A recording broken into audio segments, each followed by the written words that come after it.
জনশক্তি রপ্তানিকারকদের সংগঠন Bangladesh association of international recruiting agencies বায়রার নির্বাচন স্থগিত করেছেন হাইকোর্ট। বৃহস্পতিবার বায়রার সম্মিলিত সমন্বয় ফ্রন্টের সমন্বয়ক মোস্তফা মাহমুদের করা রিট আবেদনের শুনানি শেষে এ আদেশ দেন আদালত। বিষয়টি নিশ্চিত করে বাদী পক্ষের আইনজীবী খান মাহমুদুল হাসান জানান, ভোটার তালিকায় অসঙ্গতি সহ বিভিন্ন অনিয়মের অভিযোগ আদালতের নজরে এনে রিট আবেদন করা হয়। নির্বাচনের যে ভোটার লিস্ট, সেই ভোটার লিস্টের যে অনিয়ম এবং বায়রার গঠনতন্ত্র এবং বাণিজ্য সংগঠন বিধিমালাকে ব্যত্যয় করে 115 জনকে ম্যানিপুলেট করে এখানে ভোটার অন্তর্ভুক্ত করা হয়েছিল এবং আরও কয়েকটি অনিয়মকে কেন্দ্র করে একজন মেম্বার হাইকোর্ট ডিভিশনে একটা রিট পিটিশন দায়ের করেন।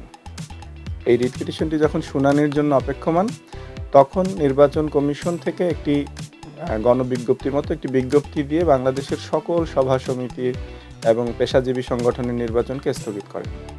শুনানি শেষে হাইকোর্টের বিচারপতি ফাহমিদা কাদের ও বিচারপতি আসিফ হাসানের সমন্বয়ে গঠিত দ্বৈত বেঞ্চ বায়রার নির্বাচনী তফসিলের ওপর স্থগিতাদেশ দেন।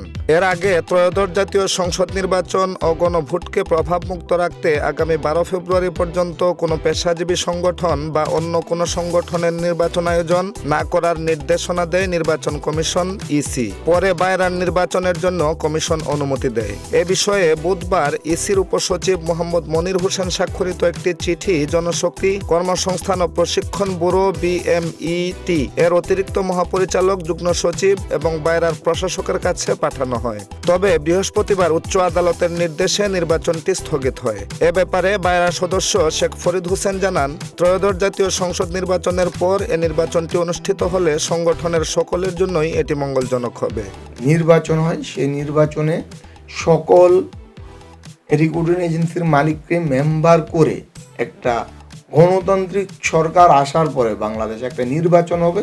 সেই নির্বাচনটা শতভাগ গণতান্ত্রিকভাবে হবে, যেখানে কোনো সিন্ডিকেট থাকবে না, কোনো প্রভাব থাকবে না, কোনো ধরনের আওয়ামী লীগের দোসর থাকবে না।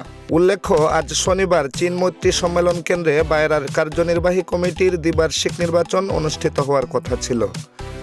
আতিকুর রহমান, সুখবর।